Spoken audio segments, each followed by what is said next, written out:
Welcome back to What's on My Needles, and this week I am actually working on replacing some of my stock on my store. In this case it is a wine sweater. So it's a cable work piece that has a solid bottom so that you can put a bottle of wine, a bottle of apple cider in it when you are giving as a gift. I sold my purple one a little while ago, so I need to replace it. So I have already done the cast on, but now it's time to join into a circle. So most people find knitting in the round intimidating because if you get it turned around, if you get it not lined up quite correctly, you end up with a Mobius strip. So the way I find easiest to make sure that that doesn't happen is when I get to this point where I've got the 16 stitches on each needle and I'm ready to join, I make sure that that cast on, that extra bit, is all towards the middle. So when I pick it up, all of it is on the bottom. Then I go ahead and start knitting. Now this first round for this pattern is in fact in pattern, so it is knit 4 and then purl 2 all the way around. The other thing that I find a lot of people get really scared of, for especially small circumference knitting in the round, is it's so many needles. And yeah, it is.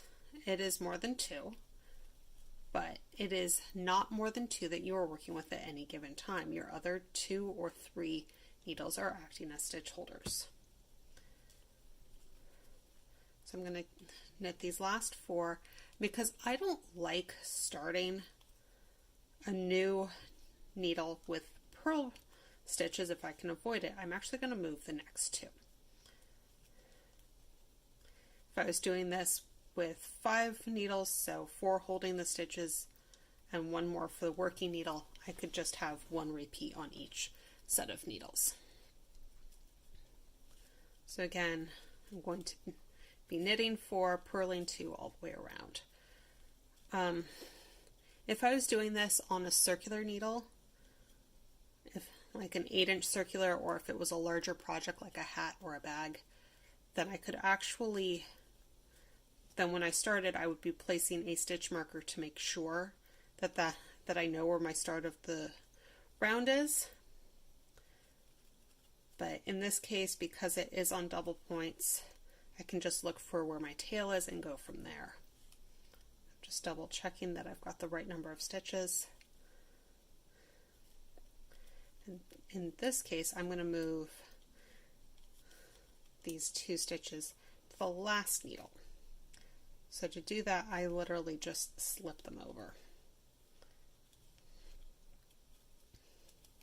So I've got 1.5 repeats on the first needle. I believe I've got 1 repeat there and 1.5 the end, though I'm not entirely sure at the moment how it's lining up. But after the first round, you need to double check that you haven't accidentally rotated any of your stitches, because you can get all the way around the first round even if they're completely twisted and still fix it. But once you do that second round, if they're not straight at that point, it's a lot harder to fix without just tearing out the whole thing. So I'm going to get to my last 2 stitches. I'm all done. Okay, so I'm going to make sure all of that extra is pointing down. If any of it was pointed up, it would be smooth it all down, make sure that it all looks right before I continue. And then just continue around doing the cables as they are called for and finish off a little ways down the line. But that's the basics of how to start small circumference circular knitting, and I'll see you next time. Please remember that if you liked this video to hit the subscribe button and to like or comment on any thoughts or questions from the video. Also, remember that I am on Facebook as Theatrical Crafts, and you can follow me there. You can also follow me on Patreon. And for just a small amount, you can see the videos earlier than they're released to everyone else, and sometimes you even get exclusive videos.